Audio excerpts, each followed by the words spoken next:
أيها المسلمون والمسلمات، مع الاستغفار الرزق المدرار.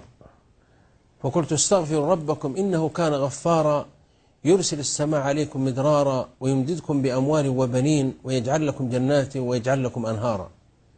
تقول امرأة في القصص الواقعي المعاصر إنها كانت في 30 من عمرها وعندها 5 أبناء وبنات، ومات زوجها وهو في 30.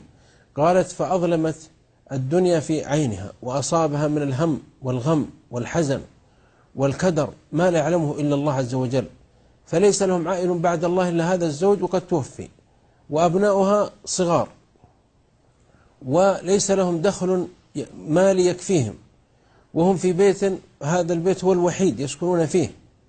فأتى عليها إلى درجة اليأس والإحباط والكدر والكآبة. قالوا في أثناء ما أنا في هذا الغم والبكاء والهم والحزن وأفتح صوت المذياع الراديو، وإذا بأحد العلماء يروي قول الرسول عليه الصلاة والسلام: من لزم الاستغفار جعل الله له من كل هم فرجا ومن كل ضيق مخرجا ورزقه من حيث لا يحتسب. قالت فلزمت الاستغفار وأخذت تستغفر ليلا ونهارا وقائمة وقاعدة وعلى جنبها، إلى درجة أن أبنائها الصغار لما رأوا كثرة الاستغفار وتقول استغفر الله استغفر الله استغفر الله أخذوا يستغفرون.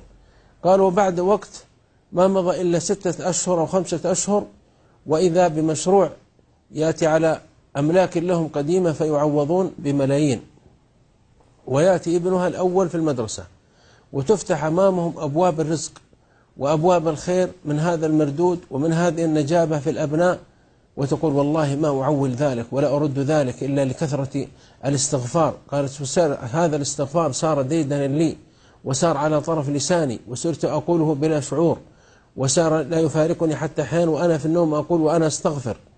فهذا هو البوابة العظمى الاستغفار، لأن مع الاستغفار رزق المدرار، الخير العميم، الأمطار مع الاستغفار، صلاح الأبناء مع الاستغفار، الذرية. حتى من أصيب بعقم عند كثير من العلماء يستغفر كثيرا بإذن الواحد لحد أن الله يرزقه ذرية طيبة.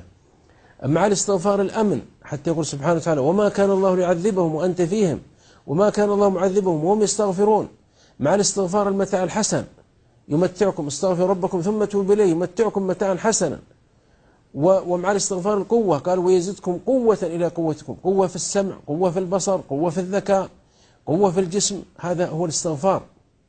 فأمر الاستغفار عجيب.